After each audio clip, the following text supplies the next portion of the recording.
बिस्मिल्लाहिर्रहमानिर्रहीम। अस्सलाम वालेकुम स्टूडेंट्स, क्या हाल है सबका? ठीक है। आज हम इस वीडियो में क्वेश्चन नंबर 1 से लेकर 4 तक डिस्कस करेंगे। तो हमारे पास क्वेश्चन नंबर 1 है, ये हमारे पास है वेक्टर। तो इस वेक्टर की हमने लिमिट फाइंड करनी है। आपने क्या काम करना है, आपने फर्स्ट कंपोनेंट की अलग लिमिट फाइंड करनी है और सेकंड कंपोनेंट की आपने अलग लिमिट फाइंड करनी है।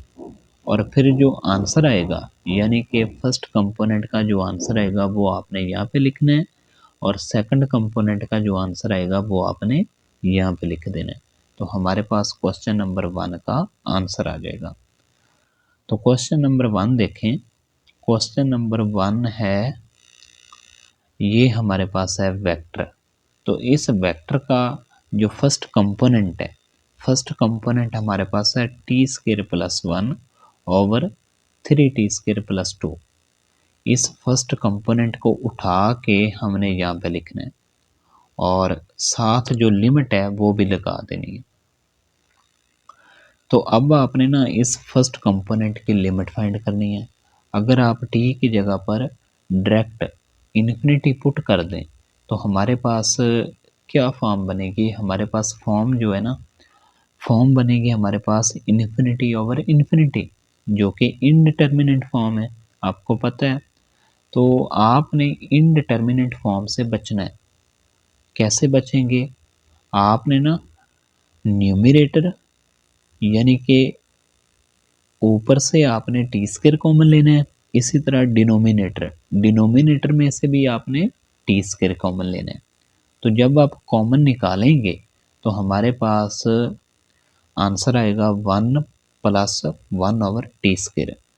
इसी तरह डिनोमिनेटर में आ जाएगा 3 + 2 ओवर t²।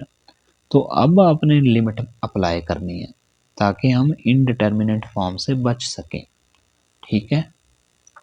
अब देखें, अब आप लिमिट अप्लाई करेंगे ना, यानी कि t की जगह पर आप इन्फिनिटी पुट करेंगे तो हमारे पास यहाँ पे t² है, तो t² की जगह पर इन्फिनिटी आ जाएगा।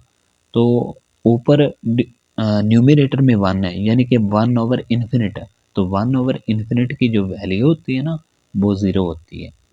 तो इस वजह से 1 तो एज इट इज आ रहा है और 1 ओवर इन्फिनिट जब आएगा उसकी जगह पर आपने 0 पुट कर देना है। इसी तरह डिनोमिनेटर में हमारे पास है 3, ये एज इट इज आ जाएगा और यहाँ पे 2 ओवर t² की जगह पर आ जाएगा इन्फिनिट, तो 2 ओवर इन्फिनिट इसकी जो वैल्यू होती है ना वो 0 होती है। ठीक है। जब डिनोमिनेटर में इन्फिनिटी आ जाता है तो उसकी जो वैल्यू होती है ना वो 0 हो जाती है। तो इस वजह से इसकी वैल्यू आपने यहाँ पे 0 पुट कर देनी है, तो हमारे पास आंसर आ जाएगा 1/3। तो ये हमारे पास फर्स्ट कंपोनेंट का आंसर है। इसी तरह जो सेकंड कंपोनेंट है, सेकंड कंपोनेंट हमारे पास है 1/t।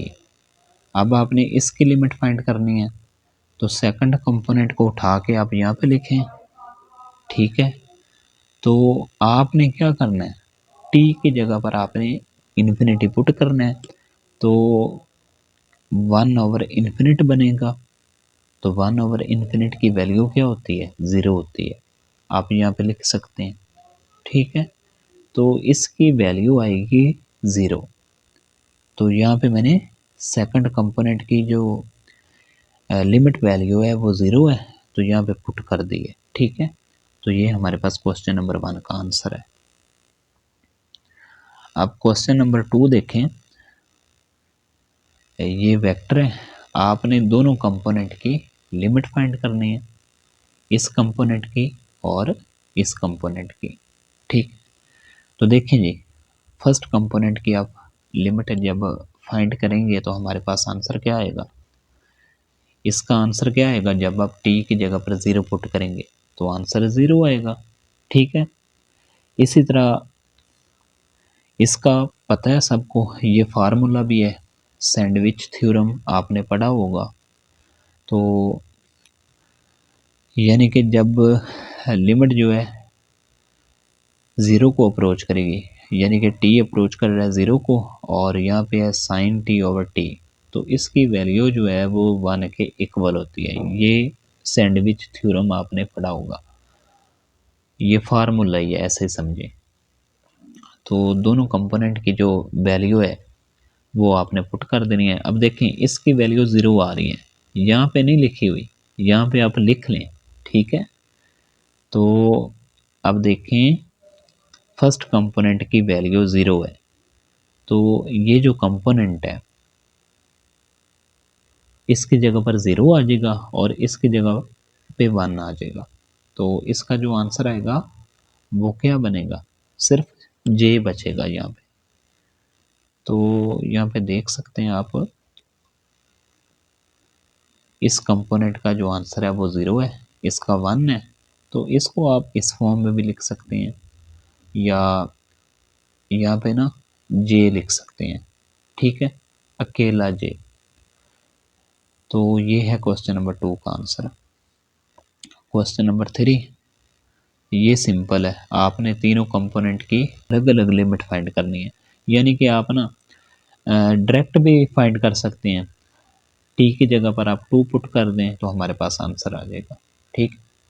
अब देखें फर्स्ट कंपोनेंट की, यहाँ पे देखें फर्स्ट कंपोनेंट की लिमिट हमारे पास 2 आ रही है, सेकंड कंपोनेंट की 6 आ रही है -6, और थर्ड कंपोनेंट की 4 आ रही है। तो आप डायरेक्ट भी पुट कर सकते थे, ठीक है। तो इस तरह से करेंगे तो आपने इनकी वैल्यू पुट कर देनी है यहाँ पे, तो ये हमारे पास आंसर है। इसी तरह ये वेक्टर है, तो इस वेक्टर की आपने लिमिट फाइंड करनी है। तो देखें जी, यहाँ पे ना एल हॉपिटल रूल भी लगेगा। तो फर्स्ट कंपोनेंट के देखें, फर्स्ट कंपोनेंट की जब आप फाइंड करेंगे तो हमारे पास आंसर आएगा 3, और सेकंड कंपोनेंट की जब आप लिमिट फाइंड करेंगे, देखें जब आप ना टी की जगह पर 1 पुट करेंगे तो यहाँ पे आ जाएगा ln1। तो ln1 की जो वैल्यू होती है ना वो 0 होती है। इसी तरह डिनोमिनेटर में भी 0 बन जाएगा, तो 0/0 फॉर्म बनेगी जो कि इनडिटर्मिनेंट फॉर्म है। तो आपने इनडिटर्मिनेंट फॉर्म से कैसे बचना है, आपने एल हॉपिटल रूल लगाना है। यानी कि जो न्यूमिनेटर में फंक्शन है ना इसका डेरिवेटिव लेना है, और डिनोमिनेटर में जो फंक्शन है इसका भी डेरिवेटिव लेना है। तो आपने ना डेरिवेटिव लेना है, यहाँ पे देख सकते हैं डेरिवेटिव लेंगे, फिर आपने लिमिट पुट करनी है। लिमिट पुट करेंगे तो आंसर आ जाएगा 1/2। इसी तरह थर्ड कंपोनेंट, इसका आंसर हमारे पास sin2 आ जाएगा। आपने तमाम वैल्यूज़ उठा के यहाँ पे पुट कर देनी है, तो ये हमारे पास आंसर है।